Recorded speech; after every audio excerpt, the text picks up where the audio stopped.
unfortunately. So I'm going to dive right in, and I'm going to talk a little bit about coordinates, about the X and the Y tonight, and about smart X and Ys, and also a little bit about dumb X and Ys.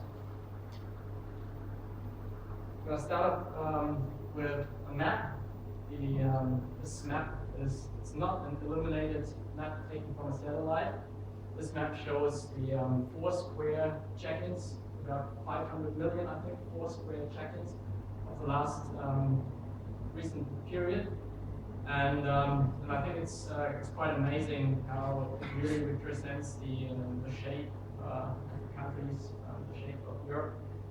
And this is just from people checking into locations. And if you think about these points, they X and Y's, they coordinates, and they're quite smart somehow because they contain a lot of information if you're actually able to produce a map like that. So another big number, 670 billion. That's the number of smartphones sold in the last year. And smartphone, of course, is also connected to X and Y because smartphones usually contain a GPS device. So there's quite a lot of people equipped with phones that are able to transmit, to receive GPS coordinates. Now this guy is quite smart, works for Google, is kind of a visionary, I think one of the most important people probably in our industry. And what he said, I think is really interesting. And he said, today the people are so used to using their smartphones. I mean, is there anyone in the room who does not use a smartphone? Excellent, so I'm not the only one, that's great.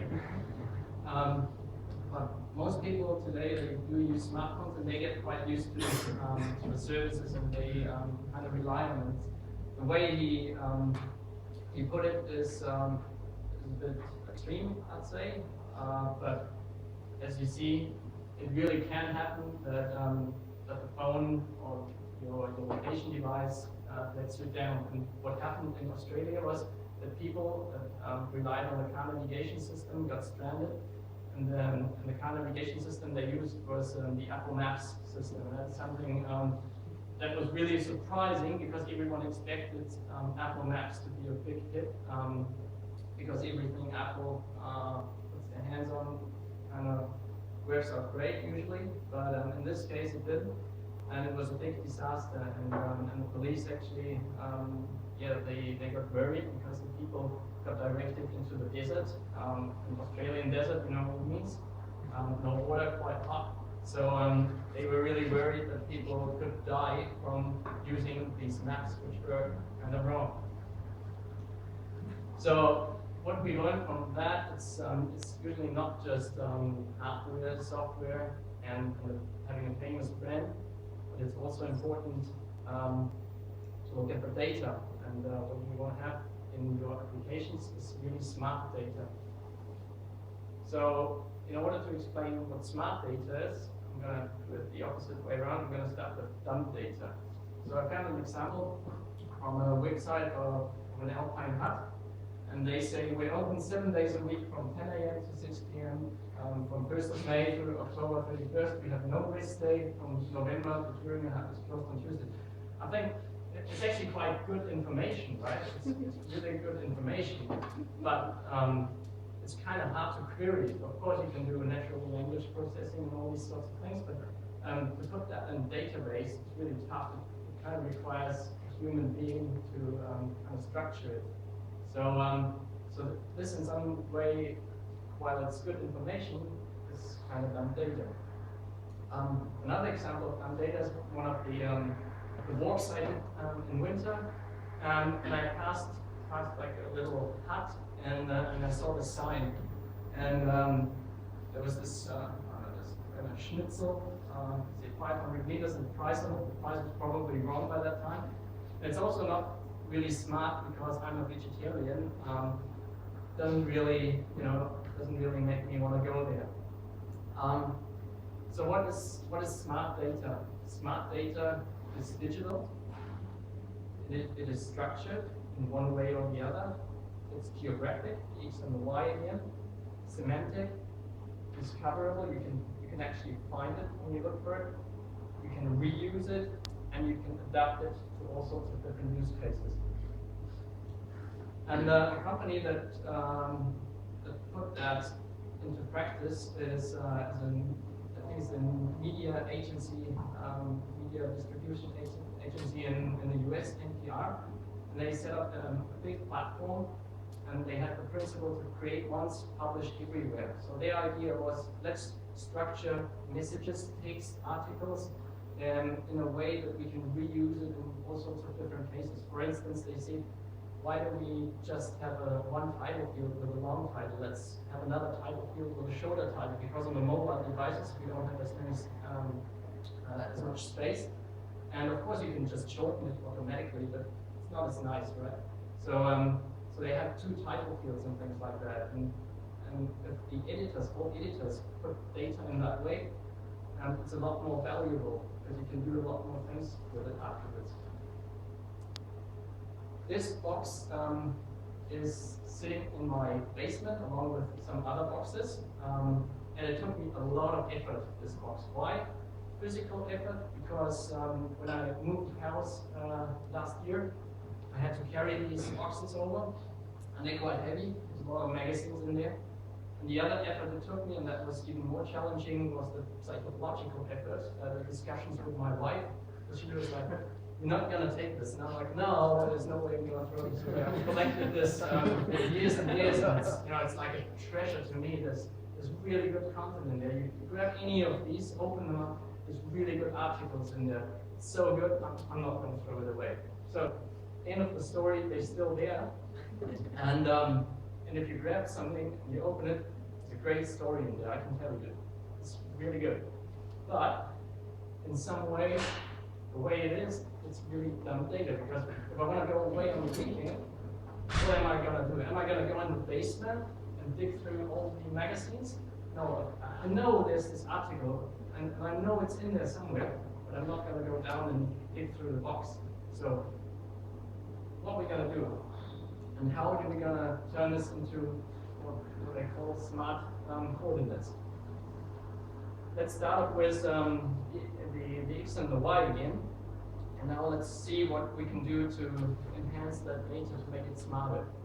We can add the title. So this X and the Y represents the Prince Wilbert House, which is an Alpine hut in the Alpine National Reach. We can put down a height number, an elevation, what altitude. We can automatically calculate that, or we can just provide it. We can categorize it. In this case, it's an Alpine hut from the Alpine Club. We know all that. So a little image, some description about the hut, which is giving you a bit more context information. Then the opening hours, and it may say that at the moment we still have vacancies for 14 people broken out. Now this is just thinking ahead. It's not actually working right now, but thinking a few years ahead, this is what I think is going to happen. And then of course we're going to add a map and a little label that tells us that this hut is really suitable for little kids. So when I go out with my family, I know that this hut is going to be suitable for me. And then there's also contextual information about hiking tours, about maybe about bike tours that I could do at that hut, which give me even more information. And ideally, with smart content, smart X and Ys, ideally they multi-language. So you see, I just switched to German now. And that's something that makes it reusable and adaptable in even more cases. So it's quite useful. To give you another example, cross-country skiing. How do you map cross-country skiing? It's really challenging. When you first think about it, you're like, okay, well, there's the cross-country skiing trip. But if you think about it, they actually only there in winter and only in certain times of the year. When I moved house, I was told that there's actually a cross-country skiing track around the area where I live. And I was like, I couldn't imagine where it is, because there is not really much space for cross-country skiing tracks. That's what I thought. Then someone said, no, there's an airport. In winter time, you can actually go cross-country skiing at the airport. So I was curious, and I had a look at the map, and you see the airport right there in the middle. No, it's not an airport, it's an airfield, so it's small planes, right? So I had a look at the aerial map, and I thought, oh well, maybe there really is a skiing track. So Saturday morning, after a big dump of snow over the night, I decided to give it a try. 9:30 in the morning, started off with my skis, walked there, and this is what it looks like. On the map, it sees, you can see the skiing tracks there. And I thought I'll just try. When I got there was no cross-country skiing track. I was like, what? It was on the map, it should be there. And then I saw this guy with a snowball while driving around. I was looking at him and I saw, he's probably preparing it right now. So I was like, okay, well, maybe I'll just follow him. And it was such a bad idea because he had a really small snowball, and if you do cross-country skiing with a skating style, you need a bit of space to the left and the right. And the way he did it was really narrow. So it was really, really exhausting. And if I had transmitted my X and Y's right at that time, now people that would have seen that on the map would have seen, what is this guy doing? He's walking cross-country skiing. He should be cross-country skiing. What is he doing? So smart data is a dumb data. It kind of really depends on the person maintaining the data. No one tells the map that the cross-country skiing track is there, it's prepared, and you can use it, then nobody knows about it, right? And usually you would expect the local authorities to update the data, but on a Saturday, So this is just to prove that there really is the track, and there you can see the plane. So the planes are also fine in winter. It's kind of funny, but it works out. Another example from Alpine skiing. There was a big discussion going on a few weeks ago. There was a journalist who had done an experiment, quite interesting. He used a GPS device to ski down all the slopes in the ski resorts, and then he published an article. And basically, the article said a lot of the Austrian ski resorts are cheating. So they tell you they've got 126 kilometers of prepared slopes, but they only really have like a third of it. So it's like big discussion going on, and it was in the newspapers. If you have intelligent data, and if you actually map the ski runs and the ski lifts, as you can see here, you can really work out whether they're right or whether they're wrong. And now the argumentation started, and he said, well, if the slope is 100 meters wide, then of course I can slope down on the left side and on the right side, and I can count them twice. Who's going to set up the rules, right? There's no standardization organization for this. Someone does it like that, the other one does it differently. In the end, you have smart data, dumb data. Who really knows who is to decide? And if you take that a bit further, it's just some screenshots. You can overlay winter aerial photographs, which are intelligent X and Y data, because in winter you really want to look at the winter landscape and the current conditions. And that's again compared to the cross-country skiing track. There's a lot more people doing alpine skiing, and they want to know how much snow there is and what lifts are open, what ski runs are closed. But in the end of the day, it really is upon the people maintaining the data, whether it's going to be smart or whether it's going to be dumb.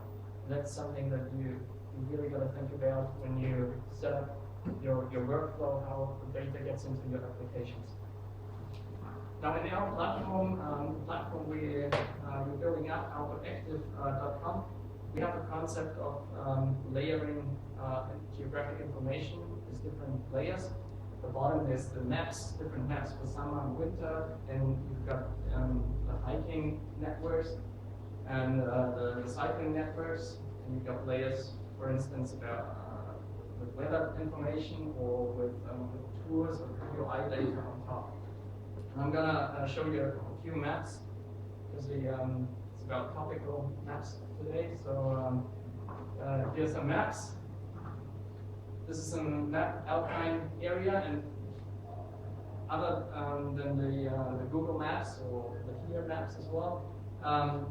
There's a lot more detail in these maps because you can actually see the glaciers right there. You can see the contours, and you can see the rock shading and the rock patterns as well.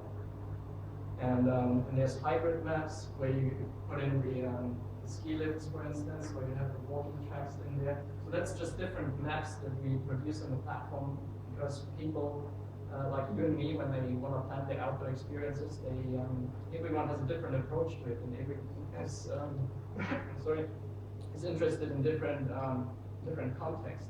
So you got to provide different maps. And for people that want to go on multi-day tours, for instance, there's long-distance walking tracks across the Alps. Then there's a map especially highlighting these Alpine cross-country tracks, and all the red lines. All these red lines are tracks that take you on a multi-day tour. And if you want to do an Alpine crossing with your mountain bike, a trans-Alpine crossing, that's what it's called officially. And this map shows you the main routes that are recommended, and it also shows you the different colors, what surface you're cycling on. Any mountain bikers up here? Yeah. So you know what I'm talking about. It's quite important to know whether you're cycling on a road or whether you're cycling on real dirt, right? Because that's what you want to do, depending on whether you go uphill or downhill. So this map helps you better plan, better prepare for your tour. Then this map shows the gradient, the steepness. It's a map for ski tours. Ski tours, of course, they most afraid of avalanches, so they try to avoid the zones where there's avalanche risk. And this map shows you in the color gradients where the slopes are 30 degrees steep or even steeper than that. And you can actually see how the tour that I piloted here kind of passes the steep areas and tries to avoid real steep parts. So this helps people to prepare for ski tours. And then, yeah, there's just different user interfaces giving you access, emotional access to all the information that you need for planning, and it's always in the background, it's always geo-referenced. So you always know where it is and what's nearby and what's in the vicinity. So this is just some screenshots, so you get an impression about how the topical maps, how the outdoor maps are used in applications in planning websites. There's another example here from the Alpine clubs. The Alpine clubs are using a tool called current conditions. And what they do is when they go on a tour, after they come back from the tour, well, some do it even while they're on the tour, they report about how good it is, or how bad it is, or how dangerous it is. This information gets fed into the live system, and everyone else can then access that information and use it for planning. So at the end of summer, you can still do some mountains, you can still go up with your skis on some mountains, but you cannot on others. And this helps you to figure out where to go. There's great imagery, of course. People upload great imagery, very emotional, and that makes you really want to go out there and do it yourself. So, summed up, we need at the bottom smart geodata. The smarter the better. So, just some images to show you how it's collected. As these are the land surveying people, they collect a lot of data. Then, of course, after they drive around, Google drives around, they collect a lot of data, and they started to move from the car to walk, and they carry some crazy equipment just to get you 360-degree imagery of all the walking tracks I expect in the next 200 years. And this, you know, everyone else is contributing, of course. and everyone else, the community, they're quite important to build up that detailed knowledge, that detailed local information about the great outdoors. But you also need quality, and that's something that we learned when we released an app. I think it's already 2 years ago or so. We released an app, and from a technological point of view, it was great. It had all the latest stuff in there. But when we put it out there, we were kind of disappointed when we got the ratings, because people rated it down, and we were like, why? It's technologically great, you know, it's such great code and it works so cool. But no, what did people rate on? They said, I want to go from here to my famous, they tested it. From my hometown, I want to go to my home trip that I always do with the bike. And of course, the application was missing that data and couldn't work out the tour. So he said, well, it's done. You know, it doesn't find the route I'm always cycling. So I'm not going to use it anymore. And you get 1 star out of 5. And this is something that we didn't really think about that much when we started. And we learned it the hard way. So the data is a very, very crucial part of your application. Now, standards are important.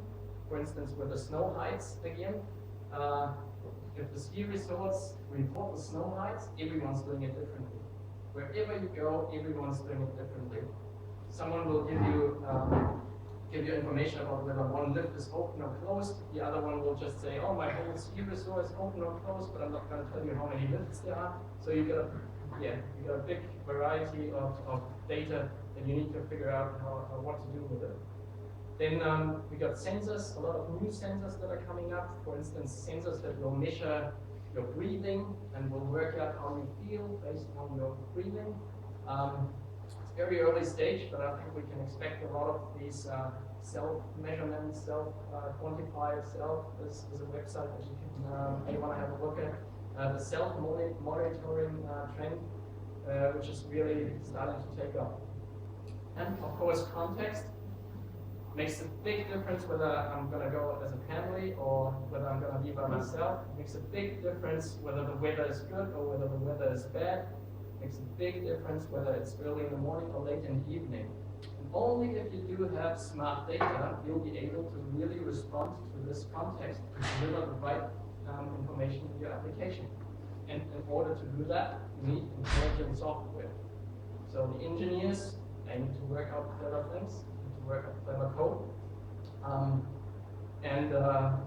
Some really cool application at the moment is the Google Now, which kind of tries to tell you what you're gonna do before you even know, or before you even think about it. And you open up your phone and it tells you, by the way, you're just about to leave to work, right? I'm gonna recommend you the route today, which does not have a traffic jam. Cool. I didn't ask you, but thanks for telling me. Right. So that's the idea, answering questions before you even ask them. And smart user interfaces, we're going to see new user interfaces. Goggles are coming up. Goggles that will have maps in them. It's going to be exciting how this is going to work out. And in the end, what you want to make sure that at the end of the day, your overall product has got some really good usability and some great product experience. And I can tell you, my 2 little kids, it's amazing, it's really amazing how they can work out the smartphone. They better than I am. Like, I'm not using a smartphone, I told you in the beginning, but they're really good with it. They can do all sorts of things by the age of 3. Couldn't believe it. And my daughter, she is kind of trendsetter, because she goes for the Android phone. Now, if you get all this from the data, the software, the algorithms, the user interface, the user experience, then in the end, you end up with your 20 IQ points plus. And that's good because for the future, what we're going to see, I'm going to flick through these quickly. Smart TVs. So think about how does the data need to be structured. So it's going to be a great application for a smart TV. So it's going to work great in the cars. Maybe you'll see a Gore-Tex API sometime soon. Well, we'll see. Everyone is starting to talk about the watch that does everything. I haven't seen one myself, but it's going to be exciting, and of course Google Glass was in the news very much recently. Now this is some just for the real visionaries, the bionic lenses, and someday all right. What at the end of the day, what we've got the digital landscape, and we can put information into the digital landscape, and that's what I mean by structuring it. If we're going to add semantic structure to it, then we're going to know that there's a waterfall there, there's an Alpine hut there. They connected because if you walk on the tour, you're going to pass the waterfall, and at the Alpine hut, you can stay the night there, and there's actually a story available from that box that you can read about, which gives you some background information about the hut. So that's all smart, really smart, but there's also some things that are not so smart. And something which, and that's just, and I want to say that before I open the slide, that's something I really just see from a user perspective, okay? So this is just from a user perspective. What is not so smart? Everyone at the moment's got their own data silos, right?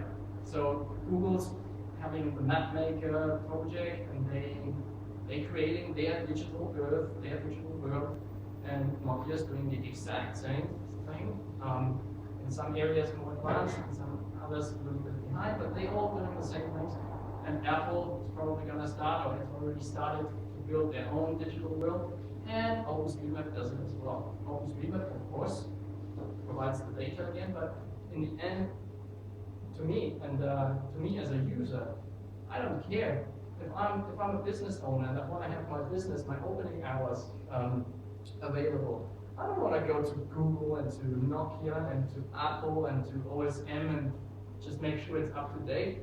I don't want to report whether the cross-country skiing track is open or not, all these different systems. I just don't want to do it, you know. And that's something we got to think about. There's a license that would work really well. If you what the fuck you want to license, if you've ever heard of that really exists, and it's being used.